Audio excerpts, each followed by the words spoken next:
Bum, bum, bum, bum, bum, bum, bum. Bow, bow, bow, bow, bow. Bow, bow, bow. Hey, everybody, come on in.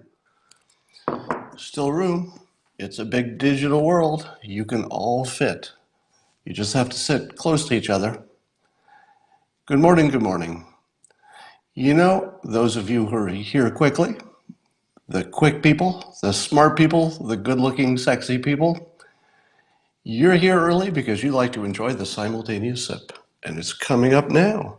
Grab your cup, grab your mug, your glass, your container, your stein, your chalice, your tankard, your thermos. Fill it with your favorite liquid. I like coffee. And join me now for the simultaneous sip. Good stuff. Lot to talk about today. First of all, I will be giving a tutorial a little bit later today on how to be a professional writer. So it's going to be part of my series on taking 20 minutes to teach you 80% of what you need to know about something you care about. So that'll be a little bit later today. You don't need to know the exact start time because since it will just be a lesson, it's actually probably better if you just catch it on the replay. So it'll be posted for everybody. We'll put that on a podcast and also on YouTube. And I'll tweet it around so you won't miss it with some links. So later today, look for my tutorial on how to be a professional writer. At least 80% of what you need to know. In other news, you may be following my startup, WenHub. We make the Interface by WenHub app, and we just got listed, our crypto token, called the WEN, W-H-E-N, just got listed on a second crypto exchange. Now, if you don't follow the world of crypto, that doesn't mean anything to you. If you do follow the world of crypto, that was a long way of saying you wish you owned it yesterday. So last week was a good time to own some WEN because I think it's, the last I checked, I don't know if it's still there, but it's tripled in value. Now, when I say tripled in value, went from 1 cent to 3 cent, which is, sort of typical in the crypto world. There are no guarantees it will keep going up. But the things you look for are, is it connected to a real company with a real product? Yes. And is it getting on exchanges?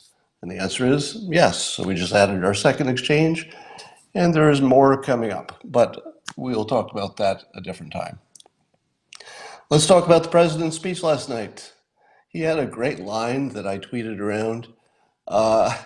And I can't reproduce it because the way he delivers it is what makes it funny. And I think it's because it's him. It's the two exchanges are LA Token and Hotbit, Hotbit. Somebody just asked that question. So those are the two crypto exchanges.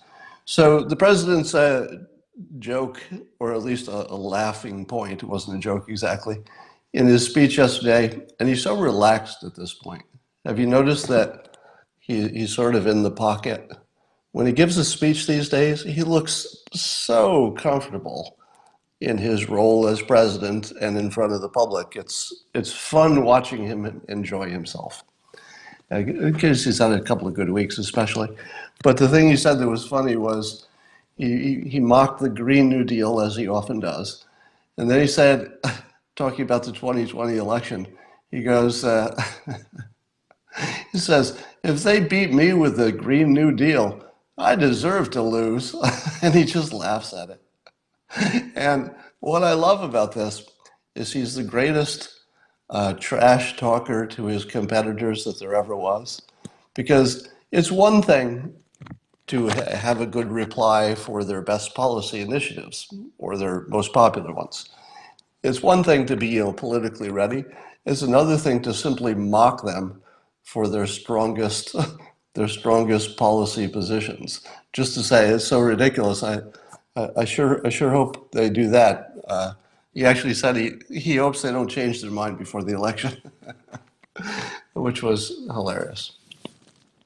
I guess the president also is asking the public What they think of his 2020 slogan, he's not convinced yet, but he's thinking of going with Keep America Great. I think it makes sense, except that the acronym is awful. It's KAG, CAG. Ugh. Now, it just doesn't feel right. It's just a terrible acronym. But I also believe that MAGA was a terrible, terrible acronym. MAGA literally sounds like a maggot.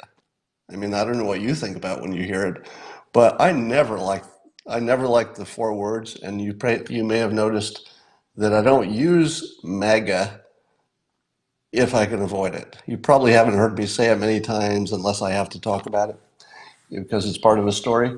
So I don't think that the acronym should prevent him from doing it because it didn't make the last one bad. And I think it's the right choice. Keep America Great. Let's talk about Nadler. So you all know Jerry Nadler is the president's nemesis who's planning to launch a whole bunch of lawsuits against the president and pester him to death. Well, it turns out there's a backstory that I didn't know about. Now, I still don't know the details, but this is a fascinating bit of context for this whole drama. And the context is that apparently Nadler has been Trump's nemesis for over 20 years. He's been his nemesis for Manhattan. So I guess, I don't know the details. I assume Trump wanted to do things with buildings in Manhattan, and maybe Nadler was trying to stop him. I don't know if it was that or some other kind of business they had. But Nadler has been after Trump for 20 years. Doesn't that change completely how you see Nadler's current actions? You no longer see them as an action of somebody who's trying to do something for his job. It doesn't have anything to do with his job. It's just a 20-year battle that apparently Trump is, according to Trump, has been winning for 20 years. Who knows how true that is, but that's Trump's version. Speaking of true, I watched a hilarious little clip of Don Lemon and Chris Cuomo talking. As they often do, they do the split screen when they're transitioning from one of their shows to the other. And they were talking about Trump failing the fact checking and how they were exhausted from checking all the facts and how his supporters don't think that's important because those are not the important facts anyway. Now that's my feeling, and of course I wrote a book with that as my subtitle, that the facts don't matter. Now there are two ways to look at this president. One way is he's a big old dumb liar who says a lot of lies and they don't pass the fact checking. So that's one view of this president. My view of this president is that he's operating at a higher level than most of us. And by that I mean he understands that the facts literally don't matter. They don't matter to persuasion. And I'm talking about the small facts. I'm not talking about the big facts, such as there are people coming across the border. ISIS does exist. I'm not talking about the big facts. He gets those right. I'm talking about the little stuff. He gets all of that, sort of hyperbolically wrong, meaning it's sort of in the right direction. He's making a point. He's telling a story. It's an anecdote. You don't need to know about the details because they kind of don't matter. They really don't matter. Now, he knows that, and so he doesn't try to fix it because he's not trying to fix something that doesn't matter. If you start seeing him lying on the big stuff, you should get worried. But if he's failing all of the fact checks on the little stuff, the anecdotes, the little persuasion stuff, don't worry about that at all. But here's the funny part. So when Cuomo and Lemon were talking, Cuomo was talking about 2020 and about Trump, and Cuomo says that he can't see Trump winning because the poll numbers are so bad. And after Cuomo says he can't see Trump winning, Don Lemon literally laughs. He laughs and he says, "Have you seen what the Democrats are doing?" Now, I'm going to give Don Lemon credit, all right? Which maybe I don't do that often. But, but Chris Cuomo is running as fast as he can into an invisible brick wall again. And at least Don Lemon sees it coming this time.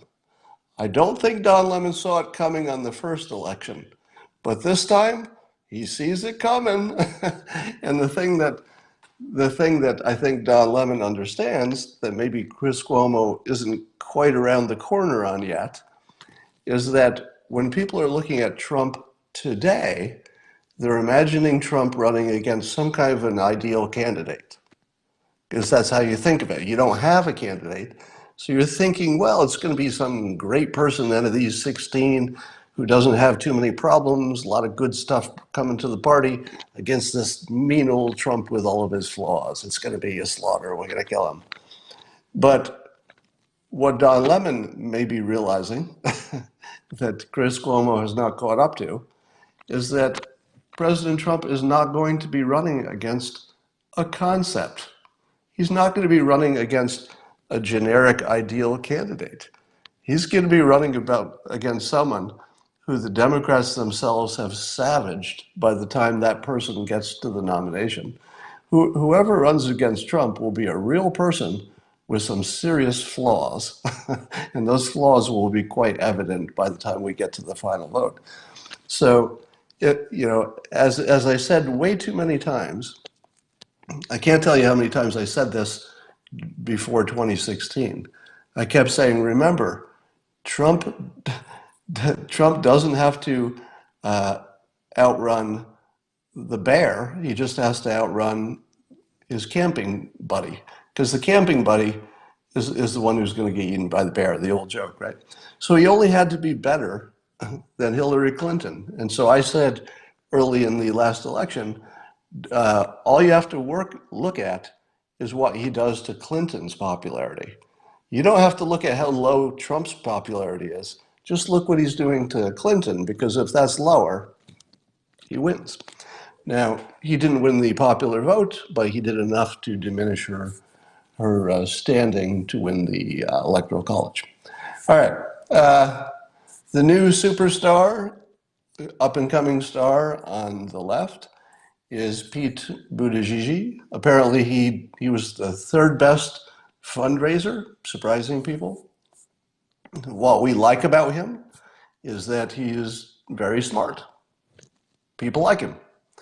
I was impressed that I'd read a number of articles about Pete Buttigieg and him running for president. And here's the impressive part. They don't go out of their way in articles to say he's gay. I read a bunch of articles in which that fact is not mentioned. To which I say, finally, finally, can we get to the point where you could be a gay man doing anything and nobody says a gay guy's doing something? Can we just stop saying that? And maybe Pete Buttigieg is the guy who breaks that seal. Now, it's still mentioned, but you have to look for it, because for a while when he was in the race, I didn't know he was gay. Didn't matter. But when I found out, I was like, wow, this is different.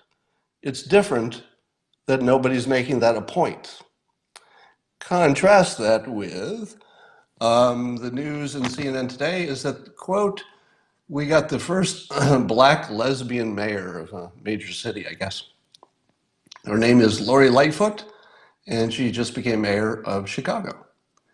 Now, the article makes a point that she is a woman, she's black, and she's a lesbian, and she's the first mayor. And I read that and I said, there we go again. How about woman becomes mayor? Or how about we got a new mayor? How about leaving out the woman, leaving out the black, leaving out the lesbian part? Can we get past that? Can we just say the Democrat won? Can we just, how close are we? How close are we to just saying that doesn't matter anymore? I don't know if we're close enough, but at least Buttigieg seems to have crossed that line. And I'll say again, something that I don't think gets said enough. There's talk about the presidential race, and there are four, am I right? Four women who have announced, which would be the largest number of women running for president. And I'm not sure I hear that a lot. People don't really talk about a woman might be president because Hillary Clinton really solved that problem. We now imagine a woman president with nothing special about it. It just seems that's going to happen eventually, maybe this time, maybe next time, but nobody's really talking about it being a disadvantage. Buttigieg's problem is that he's white and male. And I'm not sure that being gay is going to be enough for the Democrats with their intersectionality and their identity politics. Maybe. I'll tell you, if he got the nomination, I feel like he'd be formidable. So we'll keep an eye on him. I'm still saying it's going to be Harris, but we'll keep an eye on him. I feel like Buttigieg is not running for president this time. I feel like he's raising his profile, and he's a young guy, so maybe it's really about the election after that. He may just be getting into the game for the one after this. All right.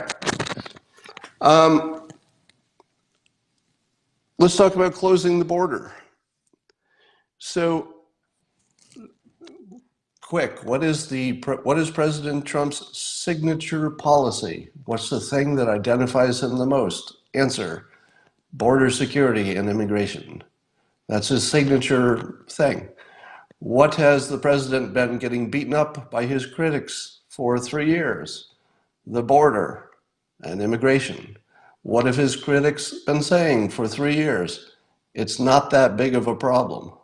So don't be a hard ass to the poor people who are just struggling, trying to make a better life, because it's not that big of a problem to the United States. What changed recently? It just became a big problem, right? Is anybody saying today, I mean literally today, is there anybody on the left or the right who would not say, yeah, it's a freaking crisis. It's a crisis. Now, they might be thinking of it differently. It's a humanitarian crisis. It's a resource crisis. They're not thinking of it so much in terms of crime, but they should be, because if it's true that somewhere between 30 and 80% of all the women who try to cross the border are being sexually assaulted, you can't take the crime out of the question. All right, the humanitarian crisis isn't just about they need jobs. They're getting raped on the way here. All right, so it's a big, big problem. Now, what do the Democrats think of when they see this situation? Do they process that they have this perfect child-parent situation that they're just realizing? Here's how I describe the child versus the parent point of view. A child says, I want candy. The parent says, it's almost time for dinner. It would be better if you don't have the candy, because in the long run, it would be good to have a good diet. That's the parent view. What does the kid say when you say, you should wait for dinner and eat a good diet? What does the child say? They say, I want candy. I want it now. Because the child cannot process the long-term effects of things. The adult has learned that the near-term things you have to be looked at carefully because you want to see what kind of precedent you set. You want to see what that does in the long term. What has the president been saying about the border forever? If you don't fix it, it's going to get worse. If you make it attractive to come to this country, it's going to get worse in the long term. Yes, being kind sounds great. Everybody would like to be kind. Everybody would like to be generous. But if you do that, do you know what's going to happen in the long term? You're going to end up with a crisis. So the president's view, I'll call it the parental view, that being nice to people in the short term is great. It feels humanitarian. It feels like who we want to be as Americans. It feels compatible with the American spirit. It feels compatible with our history to, be welcoming to immigrants. It's who we want to be in every possible way. The short-term decisions are to be kind, but the long-term implications of being a little bit too kind is that more people come until you have a crisis. This is the parental view. This has always been Trump's view. And now it is unambiguously proven true. Unambiguously proven true. His signature issue, the most important thing that he staked his entire legacy on, is absolutely frickin' correct. And you can't doubt it anymore.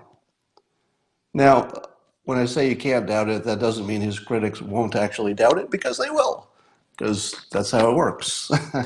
But it's got to be tough to see the Russia collusion thing fall apart, and then a week later to see that the president's signature issue was 100% correct, that if you create an incentive to come here, even if you didn't believe it was a problem before, and I think reasonable people could say, well, I get that it's a problem, I get that crime is coming in, but that's a risk we're willing to take.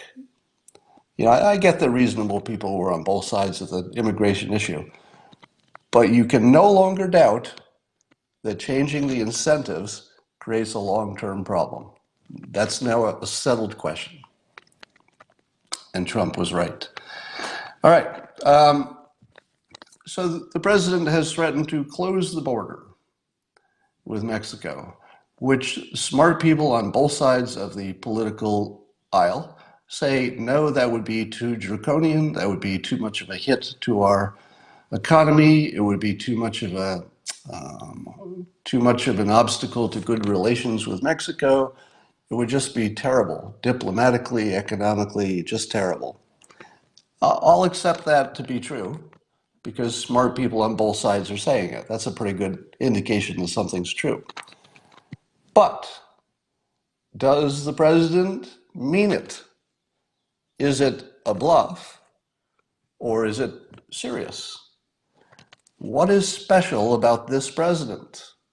What is special about this president is that you don't really know. That's what he brings to the party. He tells us this.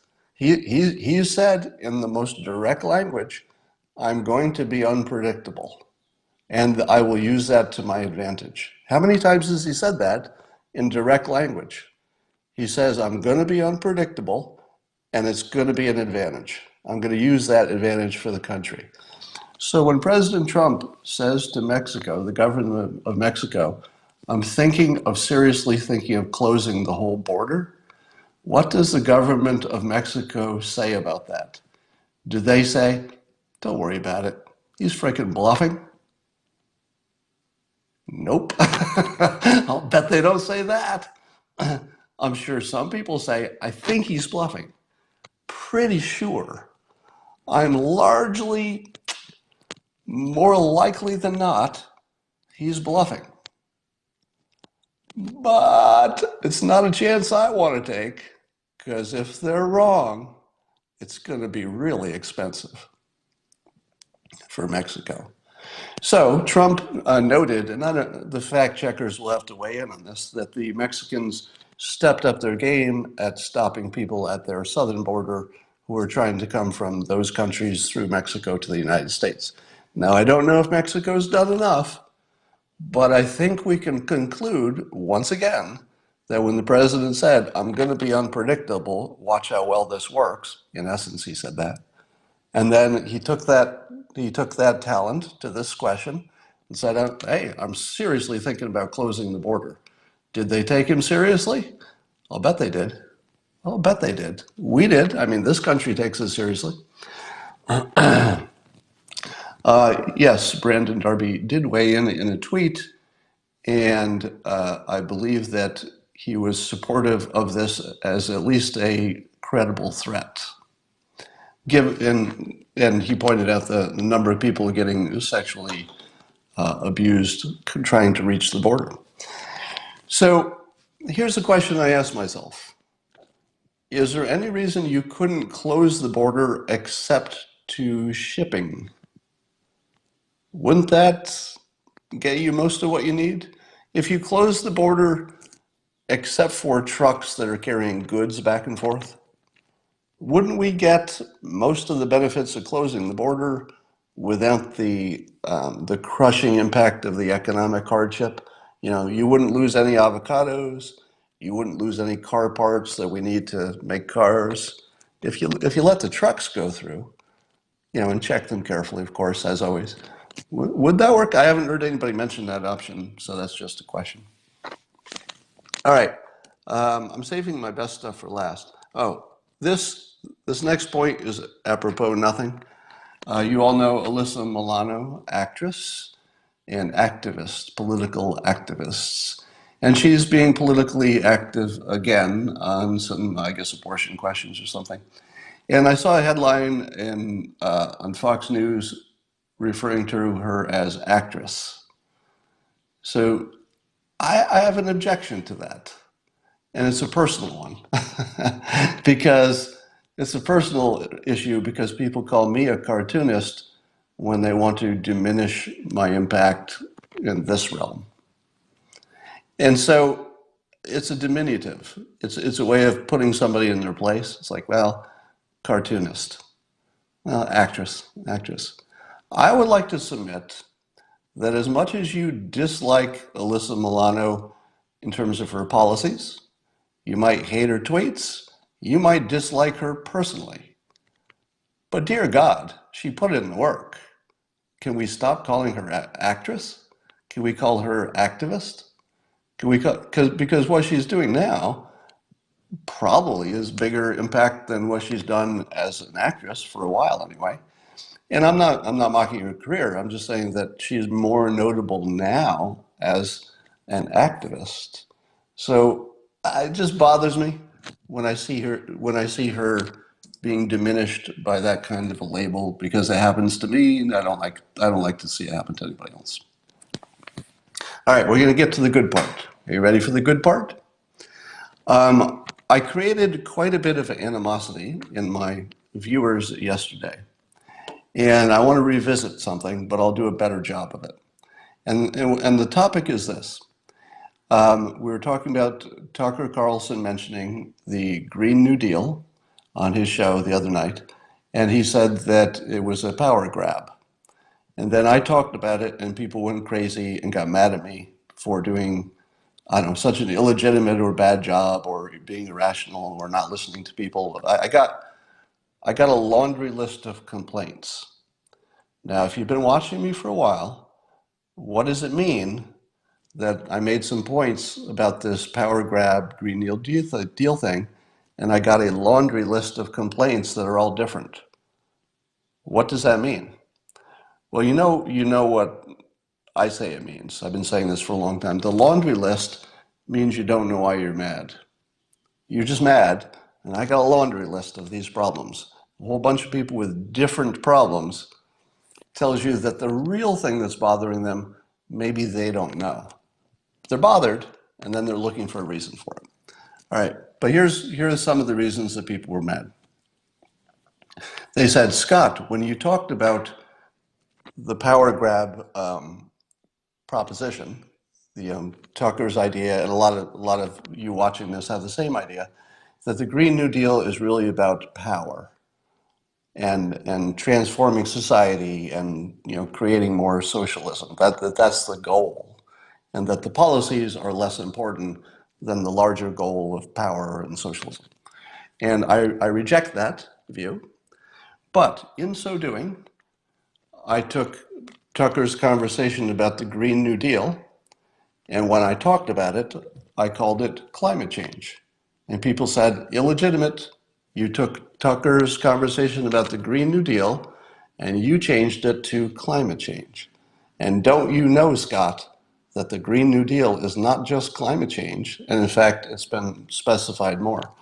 So as of today, There are a little more detail, nothing like real detail, but a little more meat on the bones from AOC describing what is part of the Green New Deal. And it includes the following things: high-speed rail, healthcare, universal unions, essentially, free college, 100% renewable energy, zero-emission energy sources, wind and solar, no bans on transportation. So nothing about no airplanes. There's nothing like that in it. Emphasis on poor communities to fix racial injustices and injustices against the poor. Family sustainable wages and affordable housing. Now, most of the things on the list are not climate change. So people said, Scott, when you were arguing against this power grab thing, you changed Green New Deal to climate change so you could argue this different thing. It's a straw man. Here's my response. You're all wrong. I did exactly what you said. I started with the Green New Deal. I changed that to climate change for clarity, to make it easier. It's exactly the same point, the power grab point, of the entire Green New Deal and all of its elements as it is just the climate change part. So everything I would say about just the climate change part of the Green New Deal, about the power grab part of it, applies to all the rest of it too.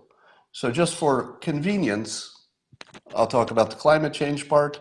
If that part is true, well, then maybe the other parts are true too, in terms of it's all a power grab.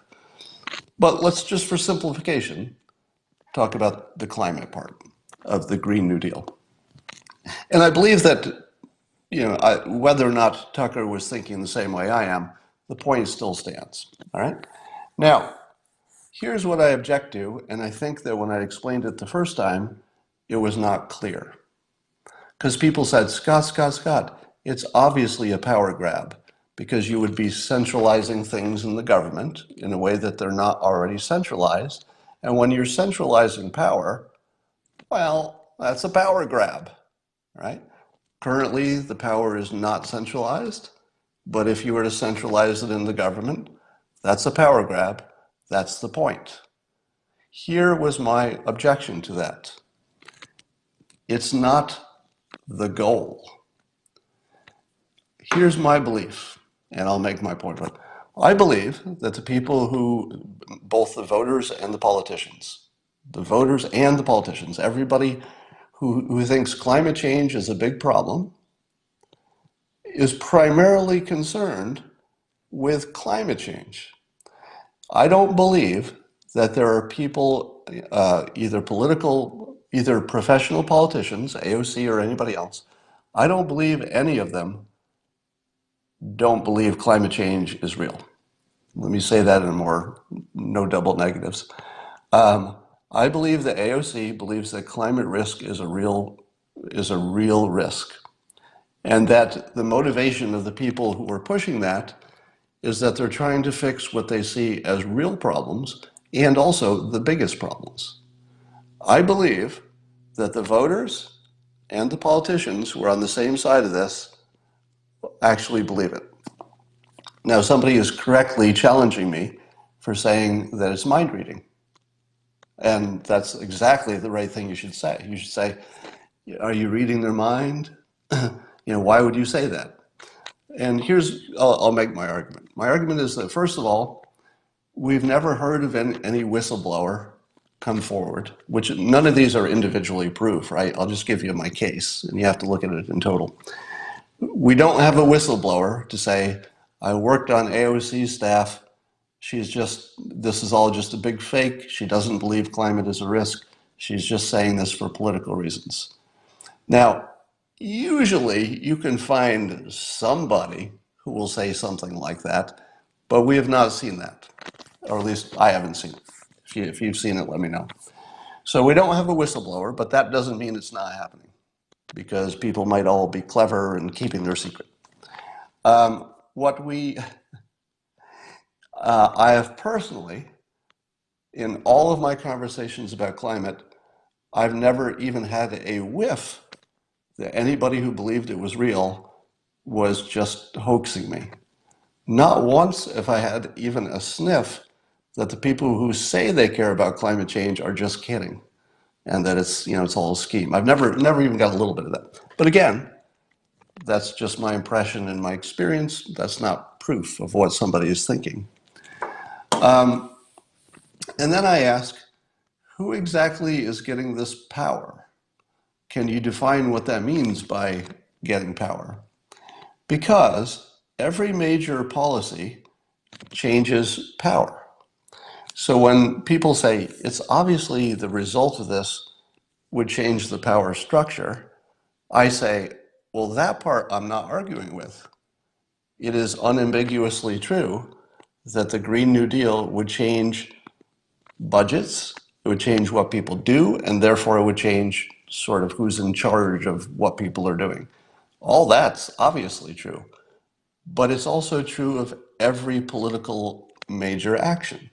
There's no such thing as a major political program that doesn't change the power structure. Even if all you do is change the tax structure, you're changing who has, you're basically, anytime you change money, you're moving power because money is power. So the government only knows how to change the power structure. That's pretty much all they do. So when you say the Green New Deal or climate change just as a subset of it, if you say those things are for changing the power structure, I say you haven't said anything because that's just politics. If you're saying that AOC just wants to get power by pushing these proposals, I say that's how all politics works. It would be like saying Trump only is pushing immigration to get elected. That just describes politics. Everything a major politician does is to get elected, to get power, to change who has the power. So to say that as a special complaint about climate science or about Green New Deal, the larger category, to say that the reason they're doing this is for power, then somebody says, so we're right, ha ha ha. You think you got me now. You got me now. But you don't know where this is going yet, do you? So this is called pacing. This is the part where I agree with you. Wait for the good part. So it is true that would be a massive power shift in lots of different ways with the Green New Deal. It is also true that that's the same statement you can make for any major government program. It could be moving it one way or the other, but it would be a major power change. Here's the part where I disagree. Intention. It is not in evidence that people don't believe that these policies are good and that they're only doing it for effect, that they're only doing it for their careers, that they're only doing it for money, that they're only doing it for power. Now, it's simply not in evidence. But the crazy part, and here's the tinfoil hat part, is imagining that you see it and it's right in front of your face. And I'm going to give you a real life example. And I'm going to use Tony Heller as my example. I have to tie a couple of things together. Tony Heller, I have noted as the most persuasive critic of climate change. So he doesn't believe climate change is the big problem that scientists do. He writes on his website voluminously, lots of articles making his argument. I have labeled him the most persuasive of all the critics. Now, I also said in an offhand comment on Twitter yesterday that Tony Heller had been debunked, which Tony Heller did not like when he heard it. I don't know, he may be watching this too. So let me explain that. When I say debunked, I could have added more context to that. It would have been a little more clear. I mean that for everything that Tony Heller claims, the climate scientists have an answer, which as a non-scientist, I read Tony's original thing, I read the response, and I say, I can't fact check either one, but this is definitely looks like a real response to what Tony said. Now, of course, Tony also debunks the debunkers, and then they debunk him back. So it's an infinite turtles all the way down. My point is that there are answers within the scientific community to everything Tony says. As far as I can tell, every major claim, there's a credible looking counter to it that says, no, you're all wrong. I don't know who's right. So when I say he's debunked, that doesn't mean science is settled and that's it and everything he says is wrong. I'm not saying that. I'm saying that there is a counter to it that looks credible in every case. Now, here's my problem with Tony. He makes a consistent claim across all of his points about climate, in which he says the intention of the people involved is fakery. So he implies intention in every number that's wrong, not accident, not bad science, not anything but an intentional plot. Now, I keep saying, where do you see intention? And the best example that he gives is in the so-called ClimateGate emails. Let me get rid of this critic. So his best evidence is the ClimateGate emails, in which somebody said that they were using a, quote, trick to, quote, hide the decline. In other words, explain a past period of temperature that didn't make sense with the climate change models. I looked at the same language and I said, I don't see it. I'm reading exactly the same thing you are. You say this clearly shows their intent to deceive. I read exactly the same words and I don't see it. What I see is two people who know each other. Did I actually lose the connection here? People are saying it's frozen. Still arguing against a straw man. Wait for it, will you? Wait for the reveal. All right. So, all right, we're back now. I don't know how much you missed there. But Tony Heller says that the fakery in the data is intentional faking the data. He uses the ClimateGate emails as one of his largest pieces of evidence of that. They say they're using a trick to hide the decline. Those are their words. I read exactly those same words and I don't see what he sees. I see them just talking casually. Hey, I used your formula, I used your trick. That's just the way you talk to a friend. Hide the decline means you were trying to explain why there was this blip. It needed to go away. You were sure it wasn't real. You found a way to hide it. You used the trick. I don't see the plot. I just see people talking. Now, let's take this to another example. I continued this conversation and asked for evidence that it's all a giant plot for socialism. All right. And Tony sent me this article. So this is an actual article I'm going to read you. That's an official UN article. It's from the United Nations Regional Information Center for Western Europe. So this is an official United Nations document. And Tony sends this to me to say, it says here, in clear language that you can read, this is Tony's interpretation.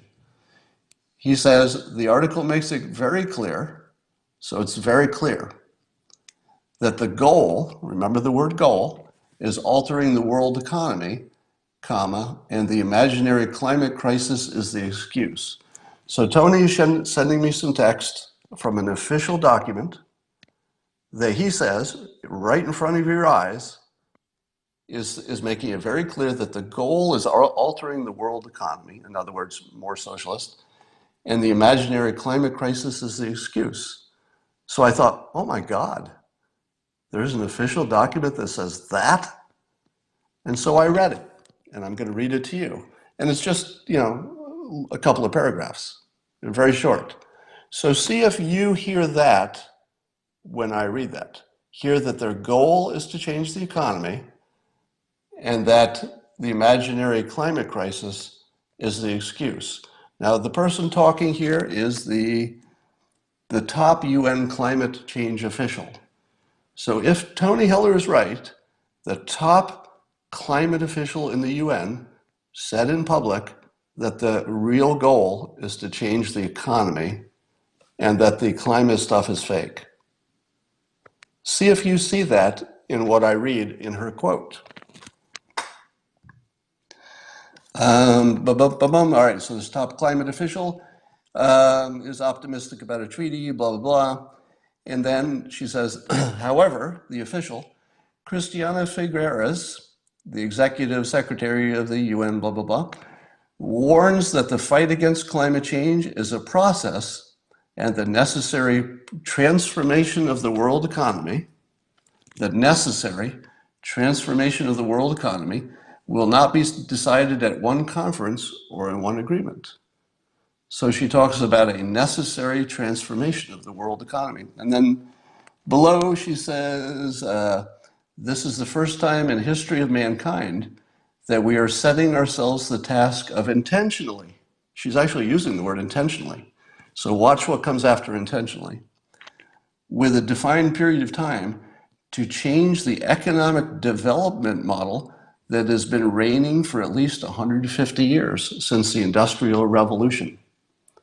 All right. So did you hear her say that the climate thing is not real, but the goal is socialism? Did you hear that in what I just read? I want to see your comments before I go on. Somebody said yes. Who else heard it? Yes. Somebody saying no. Yes. We got more yeses. We have a no. We have a yes. Somebody says I didn't hear it.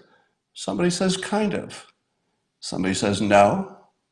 No, no, more no, no, no. I'm just reading your comments. Yes, yes, absolutely. No, I heard it. No, yep, no, no, no, nope, no. Now, for those of you who said yes, what are you thinking? And I'm seeing more yeses come. Yes, yes, yes, yes, yes. Somebody says no, not technically. Somebody says pretty damn close. Now lots of yeses. Yeses, yes, yes, yes, yes, yes. A few more no's, some more confused. All right, here's my rule. What have I taught you about hallucinations? If you walk into a room with one other person, and one person is in the, well, let's say there are two people in the room.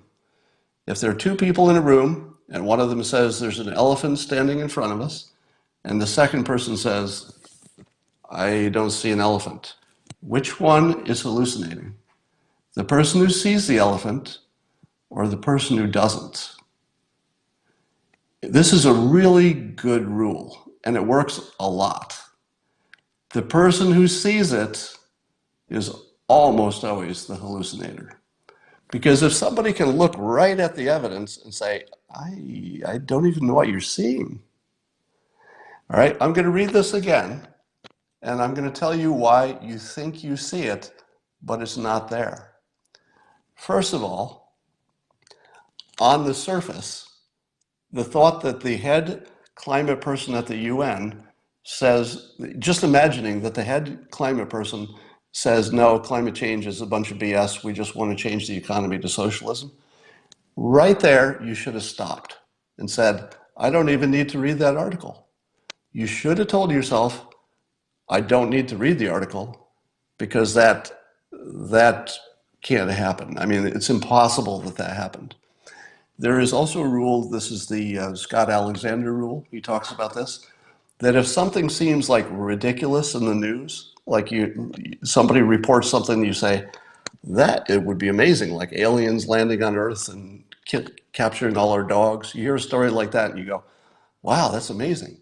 When you hear stories that are amazing, they are almost always false. Not just this story, but in general. Here's an amazing story. The President of the United States colluded with Putin, and now he's a Russian agent. Did you need to wait 3 years to know how that would turn out? I didn't. I applied the Scott Alexander rule. If it sounds like it's ridiculous, there's a 95% chance it just didn't happen. Sure enough, it was fake. All right? So without even reading the text, you should have said, no, there is no world in which the head of the UN climate stuff went in public, in front of a publication, in front of a crowd, and said the climate change stuff is fake, we just want socialism. Now, so first of all, it didn't happen. but let me tell you why you think it happened. Here's what she said, and I'll read you the key parts, just the parts that matter. She said the fight against climate change is a process, so that part we all agree, and that the necessary transformation of the world economy will not be decided at one conference. Is it true that if you fight climate change, it is necessary to change the economy? Yes. The context is not socialism. The context is getting off of fossil fuels. Now you know the correct context. Now that you know the context she's talking about is that it's going to be a big for the economy to move from fossil fuels to green fuels. Nothing about socialism, right? Just regular moving from using oil and coal to moving, probably wind and solar and whatever else she thinks. That's her context. Now you know the context. Listen to the same words again, now that you know the context. There'll be a necessary transformation of the world economy, right? There will be a necessary transformation of the world economy because it's a major thing to go from fossil fuels to green technology. That's all she's talking about. You agree with that. She's just saying something you agree with. Now, her other statement, she says, this is the first time in the history of mankind that we are setting ourselves the task of intentionally, within a defined period of time, to change the economic development model that has been reigning for at least 150 years since the Industrial Revolution. What is the economic development model? You think it's socialism versus capitalism. That's not the context. The context is the economic development model is burn coal, use oil. That's the context. If you believed she was saying that climate change isn't real and that it's really all about socialism, that's a hallucination. It's caused by you think it's going to be there. It's caused by maybe weird paranoia. It's caused by whatever makes people believe in conspiracy theories. But Tony Heller points me to this and says it's right there on the page. It is not right there on the page. It is not even close to being on the page. There's nothing like that on the page. They don't mention their belief or disbelief in climate. It's not there. And when they talk about the economic development model, it's obvious that the context is carbon to green fuel. That's all they're talking about. Now, would the effect of doing all these Green New Deal things create more of a socialist government? The answer is yes. But it looks like the people involved, and all evidence suggests, they believe that these are the way to solve these problems that they see as problems. So it is not an evidence that it's a plot. And where else has Tony Heller made a similar kind of claim in which he has imputed intentions where none exist? All right, so I just showed you this example where he sees intention that just doesn't exist. The other place he does it is when he says continuously and nonstop that the official climate people and NASA or whoever else faked the data for temperature. Most of his thoughts are around that one point, that we used to have a certain set of data and they've faked it to wrong data to make their point. Now, when I listen to the people on the other side, I say, he says you faked the data.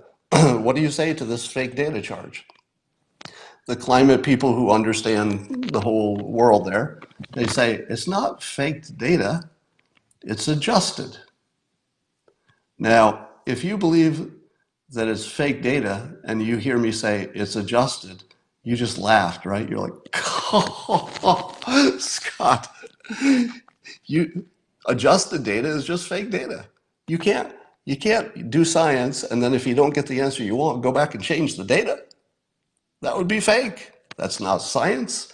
You don't change the data if you don't get the answer you want. That's fake science, right? Some of you are saying that right now. I'm pacing you because I know some of you are saying that. But here's what the scientists say.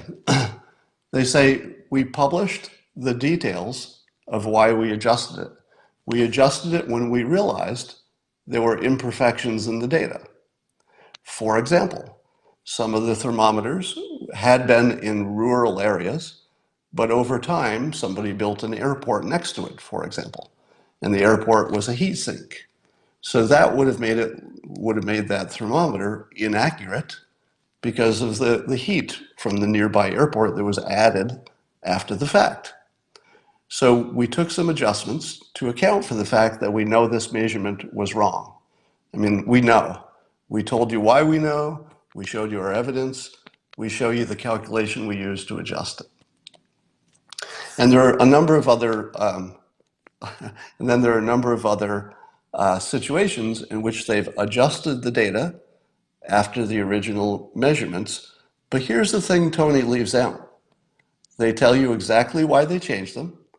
They show you what they changed it from. They show you what they changed it to. They give their methodology, and it's public. You can just look. Now, is it faking to show your work? In the scientific realm, that is literally the opposite of faking, because anybody can check their work. Anybody can go in there and say, all right, you made these adjustments. Why? I'll go to that same thermometer. I'll see if that was reasonable. So people have gone, I don't know the details, but people have checked into it.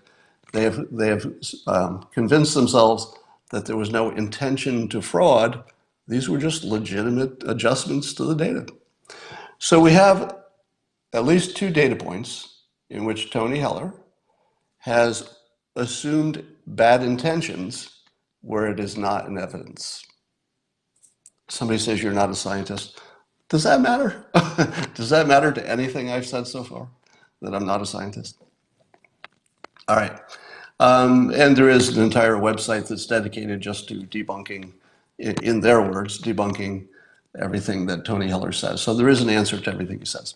Now, my own view is that there are 2 outstanding skeptical arguments that, if they're not answered, would debunk climate science as being legitimate science, but not in the sense that the scientists are frauds.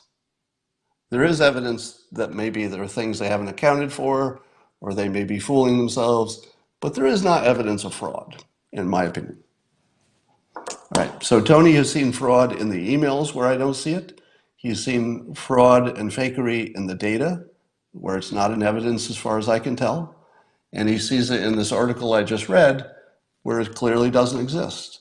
So we have 3 data points of Tony Heller seeing a hallucination that I don't see.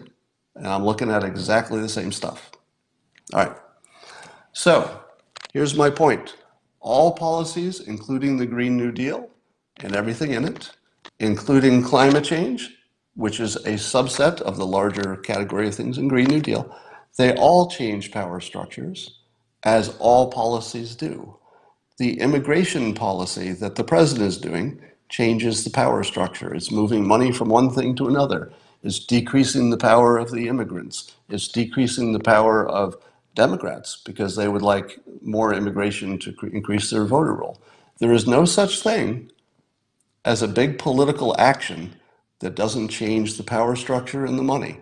So if you're saying, well, this climate thing, it's all about the power grab, you have said nothing. There's nothing in that statement. It's an empty statement, which is what was blowing my mind. And what blew my mind yesterday, and I had a stunned reaction. If you saw it live, I was actually, I got goosebumps. I couldn't believe what I was seeing. I saw people repeating the talking points. It's a power grab, it's just a power grab. And I predicted accurately that if I took some guess, they could not describe what they meant by that it would just be word salad or they would change the subject. And you saw right in front of you that nobody could argue the point. Then after the point, when I was done with that, a lot of people piled onto Twitter to say, Scott, you created a straw man by changing it from Green New Deal to climate change, even though I'm telling you, that doesn't change the argument. The same argument for the whole Green New Deal as for the climate part. Same argument, doesn't matter. I did that intentionally. I changed it for clarity. You said that I'm not listening to the arguments. That is correct. When somebody changed the subject, I cut them off. So I'm not going to listen to something that's on the wrong topic, of course. So I'm going to try it again. Would you like me to try that again? So I'm going to change my microphone while you're thinking of your best arguments. I'm not going to take anybody in the top 8, so I'll look for whoever joins from this point on. I'm going to ask you to defend your notion that the Democrats are only involved in a power grab and that they don't believe in climate change and they don't believe in the other parts of the Green New Deal. All right? So I want to.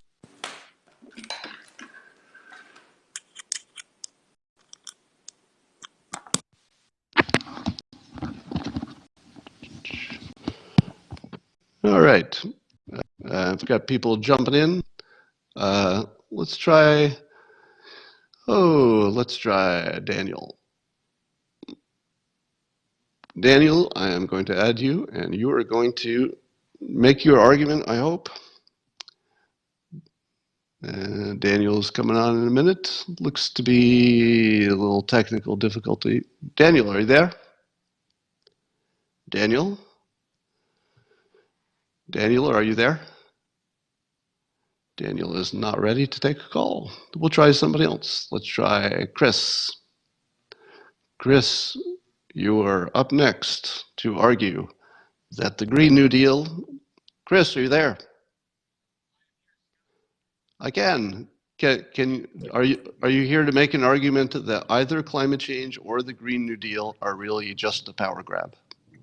Yes, I am. Please make your argument. Okay, well, first of all, I would say that you misrepresented Tucker's position in the beginning in the sense that there's not just one person sitting behind a desk twirling his mustache seeking power. Wait, I hold think the on. argument. Yep. Let me stop you there. I'll give you plenty of time to make your point, Okay. but I'll only interrupt for the benefit of the audience if there's a factual point or to keep you on topic. Okay. I did not represent Tucker's point as being somebody behind a desk, like some individual person.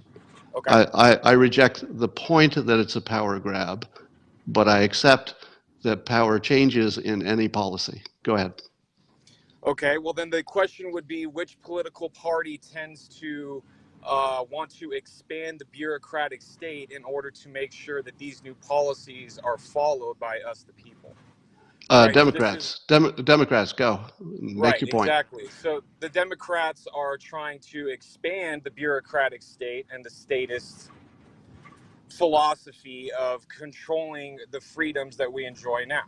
So it's really that simple. So do you think that Trump is trying to do border control to win the election?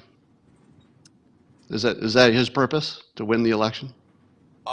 I don't think it's necessarily to win the election. I mean, if you look at all of the polls, his solutions for getting control of the border aren't necessarily have strong support among the majority of the population. I All think right, he's just doing what he thinks is right. let me just say why I asked that question.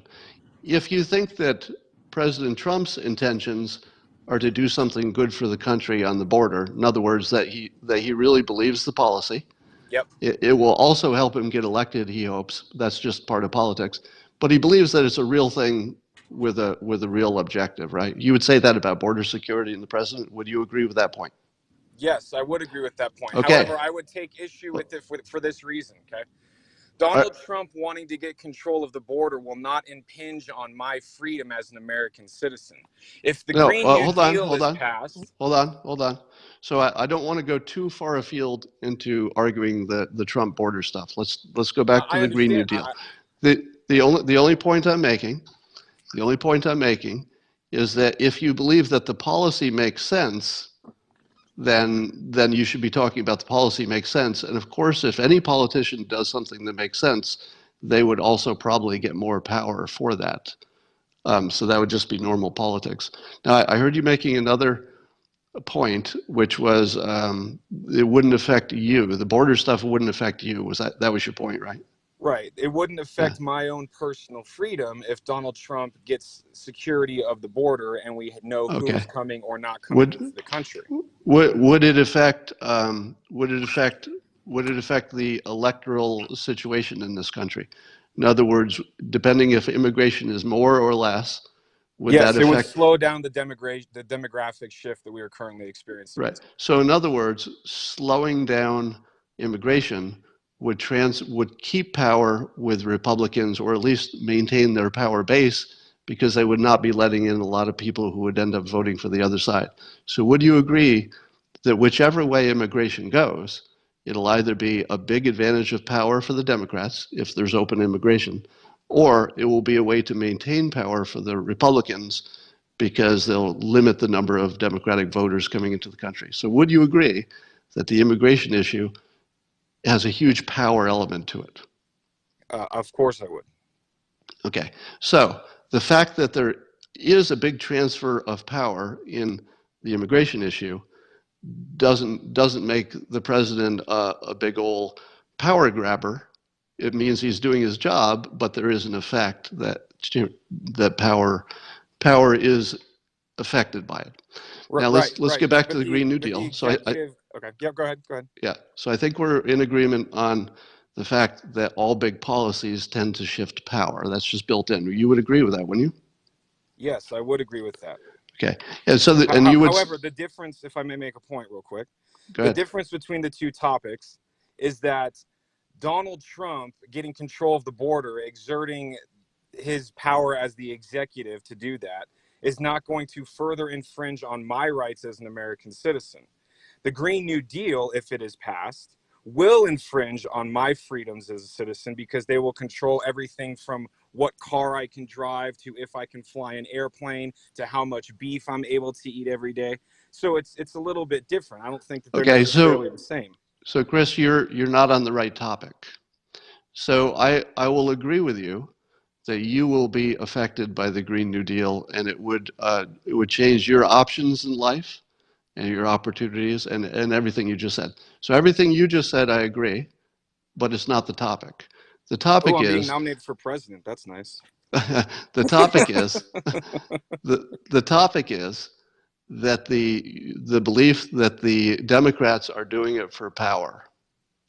So that's the thing that you need to defend, and I don't hear you defending that. You just said it's bad for you, which I Then totally agree I'll with. make it simpler then. Okay. Everything that politicians do is in a quest for power. Yes? You said everything they do is or is not. Is in a quest It, for more power. yeah, our system allows that if the politicians do a good job as the citizens see it, they almost certainly are rewarded with more power. The same with capitalism, same with politics. Success gives you more power. So we agree on that, right? Yes, we do. People are saying that you slayed the question, but you're not even on the right topic. I don't mean this to be an insult, but Chris, would you agree with me that you saying it's bad for you and reduces your options, that I first of all agree with that, and it would be true for me as well as it is for you. But that is not the same, would you agree, as the question of are Democrats doing it primarily as a power grab? Those are different questions, aren't they? Yes and no. On one hand, the job of government is to ensure our freedoms, right? And I think that the Green New Deal, Scott, the Constitution was written to limit government's ability to infringe on our freedoms. Yes or no? All right, can you make this point succinct? I'll agree that freedom is built into the Constitution, but how does that have to do with the fact that your question about how it affects you personally is a completely different topic than the fact that the Democrats are trying to grab power? Because the grabbing of power in this instance is a limiting of my freedom, which is against the principles upon which the Constitution stands. All right, so we're in complete agreement, but we're on the wrong Oh, topic. real quick, Scott, just real quick. I just have Go to ahead. say that I only downloaded Twitter and Periscope so I could start following these conversations live. I've been watching you on YouTube for years. I resisted the temptation to download the Twitter and the Periscope, but I only did it just so I could participate in these conversations. Well, thank you. Really appreciate you taking my call. Keep up the good work, Scott. All right, thank you, Chris. All right, Chris was a good sport. And we're going to take next caller. All right, so this is interesting. I'm watching the comments as we're talking. What I saw was a completely different movie than at least what half of you saw. I saw Chris talking about a completely different point, which is that socialism is bad for Chris. We all agree with that, right? There's probably nobody on here who has a different opinion. But was I ever arguing that socialism is good for Chris? No, it was just a different topic. And yet, as clearly as I say, that's not talking about the Democrats wanting to grab power and not believing their own policies. Completely different topic. And see, there's somebody, Scott lost this one. I'm looking at your comments. Chris beat you up, they're saying to me. Take the L, Scott. Is there anybody on here who understands that Chris wasn't even on the same topic? Am I the only one who sees that? Everybody's saying that Chris won. So let me accept that the overwhelming opinion is that he demolished me. But isn't it also true he wasn't on the same topic? Is there anybody who will challenge me on that question? Somebody says, what was the topic again? The topic was, are the Democrats pushing the Green New Deal and climate change within it as a power grab? Is that their purpose, and they don't really believe in the programs? Chris said, socialism is bad for Chris. Are those even close to the same topic? All right. So I believe that most of you are hallucinating. And I mean that with love. I'm not saying you're broken. I'm not saying there's any flaw with your brain. You are operating as completely normal human beings. If you believe that it was a power grab, what you heard on that conversation was completely different than what happened. Somebody says Chris was exactly on topic. All right, I've got to ask another question. I want somebody to come on here and explain to me why that's the same topic. We'll make it simple. All right, somebody says he's off topic, so there's at least one person who's not hallucinating. I want somebody to tell me, don't argue the big case of whether, about socialism. Just tell me that you think that's the same topic. I want to take a caller. I don't know if the caller will be arguing that, but I'll take Mark. Let's say, and if Mark has a different point, I might make it short. Mark, you there? I can. Did you see the exchange with Chris? Okay, I saw the whole thing, and yes, sorry, you're right, he was off topic. But I'm going to pass media training, and I'm not going to answer your question, because your question is, do the Democrats believe, which puts me in a spot. The mob, I don't care what the mob believes. Is it a grasp against freedom? So do the rank and file Democrats believe it? Yes, they do. You are fully right on that. But in the end, and I run for politics a couple times, it is easier to control the less people there are to bribe. So what happens is if you aggregate power, it's easier then to bribe either with favor or with power or with money less individuals. So will this aggregate power? Mark, do you think I disagree with that? Actually, no. I just wanted to clarify, because you're right in your question. The Democrats, the rank and file, AOC, she believes it. But I don't care what the mob believes. If you have a brilliant idea, do you necessarily share all the details? When it gets down to the mob, are they motivated by the same thing as your idea? So will this reduce freedom? Hold on, let me clarify. Mark, are you saying that you believe the top Democrats, let's say AOC and people pushing the Green New Deal, are you saying that their real secret objective is that once power is consolidated in the government and with more socialism, there will be fewer people to bribe, and it will give, let's say, AOC personally more power because she can bribe people easier? Connect Okay, the dots. it will not give AOC more power because of that. She will be used as a tool because of her skills. But there are people that believe that they can make the best decisions for us all, even though human history shows that maximum freedom is what moves us forward. So who are the people specifically who are plotting to get this power and manipulate it to their benefit? Who Okay, name some well, names? Bernie Sanders absolutely believes that an elite group of people can make decisions. He does believe it's better for people, but he wants a small group to make it because he would Okay. implement things to reduce your personal choice. So what you've described, I agree with. And what you've described is that Bernie prefers a certain kind of system that we would describe as socialism, and that's not in question. So I think we agree. Can I ask you what your educational and or career background are, just in the simplest way? What was your major? What's your current career? I started in commerce, lived in Taiwan for a while. I'm a chiropractor, and I've run for political office twice and seen the back room. And both sides, all sides, are disgusting as And, and what's gets. and what's your educational background? Commerce degree and chiropractic degree. Commerce degree. Okay, thank you. Thank you. And thanks for the You're call. awesome, by the way. Thanks. All right. So here's a little pattern to look for. The people who are having trouble following my argument and separating, what's the Green New Deal and what's climate change and what's the power grab versus what's affecting Chris and stuff, look for the professions. Yeah.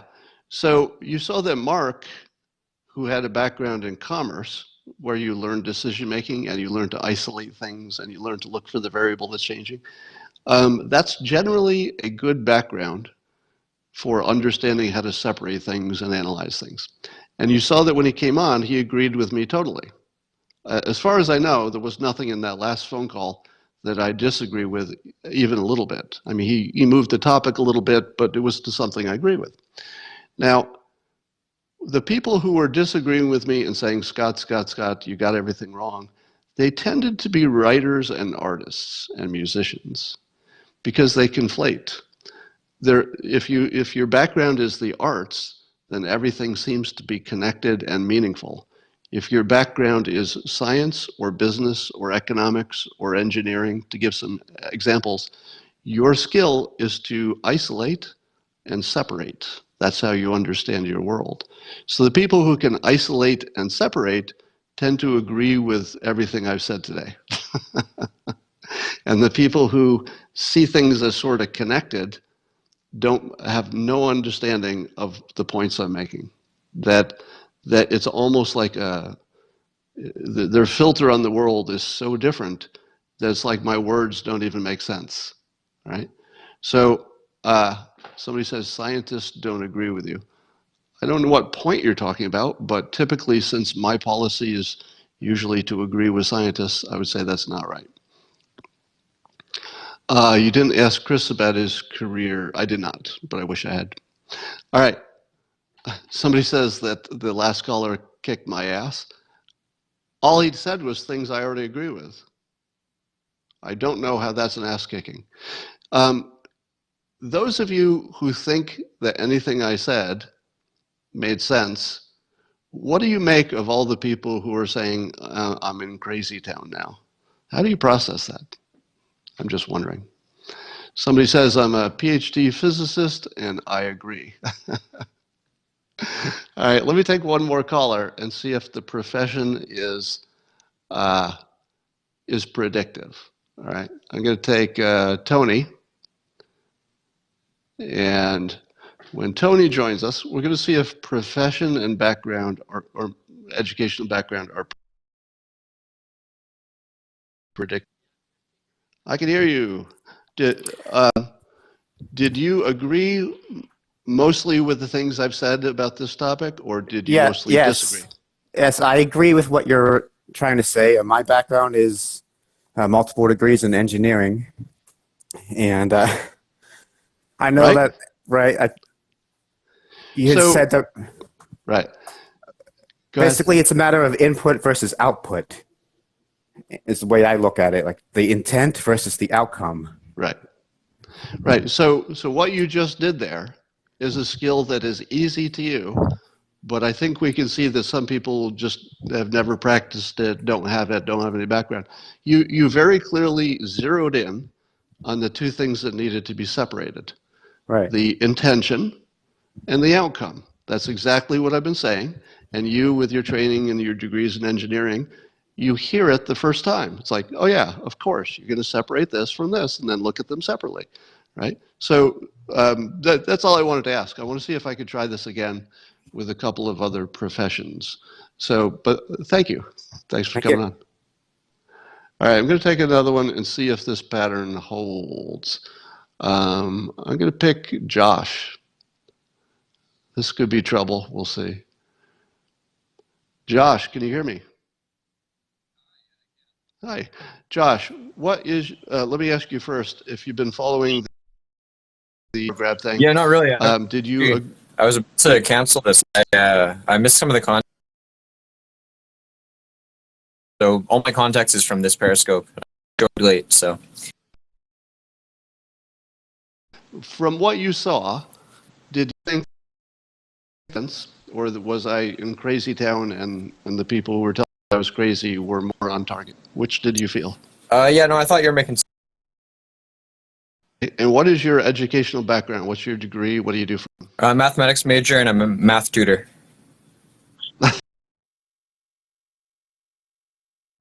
Yeah, so this is my point, is certain that know how to separate things and isolate things. All I wanted to ask Josh. And all right.